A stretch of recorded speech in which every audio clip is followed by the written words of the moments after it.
যে ইন্ডাস্ট্রিতে একজন আর্টিস্ট একজন মাত্র স্টার থাকে সেই ইন্ডাস্ট্রি থাকে না।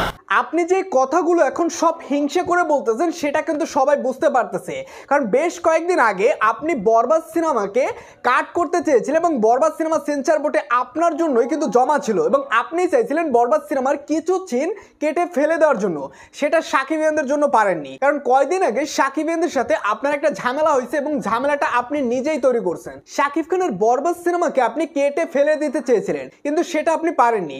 এখন আপনি এখানে একটা ইন্টারভিউর মাধ্যমে বলতেছেন যে ইন্ডাস্ট্রিতে একজন মাত্র স্টার থাকে, সেই ইন্ডাস্ট্রি থাকে না।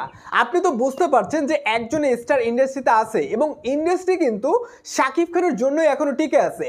দেখেন, বরবাদ সিনেমা দেখার জন্য দর্শকদেরকে ভিড়, আপনারা চেয়েছিলেন শাকিব খানকে থামানোর জন্য, কারণ শাকিব খানকে থামাতে পারলে আপনাদের ইন্ডাস্ট্রিতে আরও বেশ কিছু হিরোরা সিনেমায় কাজ পাবে, যদিও তাদের সিনেমা কেউ দেখে না।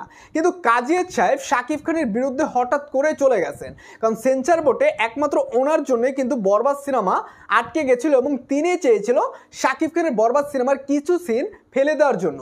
সেটার জন্য তিনি এখন বিপদে পড়ছেন এবং বিপদে পড়ে তিনি এখন বিভিন্ন ইন্টারভিউর মাধ্যমে উল্টাপাল্টা কথা বলতেছে। কিন্তু শাকিব খানকে কি এগুলো করে আটকাতে পারবেন? আপনি বেশ কিছুদিন আগেও শাকিব খানকে নিয়ে একটা বাজে মন্তব্য করেছিলেন, কিন্তু বরবাদ সিনেমা যখন কাজ করতেছিল, বরবাদ সিনেমা যখন শুটিং চলতেছিল, তখন কিন্তু আপনি শাকিব খানকে নিয়ে অনেক ভালো ভালো কথা বলছেন। আপনাকে কে কান পড়া দিয়ে, আপনার সাথে কে ষড়যন্ত্রে জড়িত হয়ে আপনি কাজগুলো করতেছেন সেটা আসলে এখন পর্যন্ত কেউ জানতে পারেনি।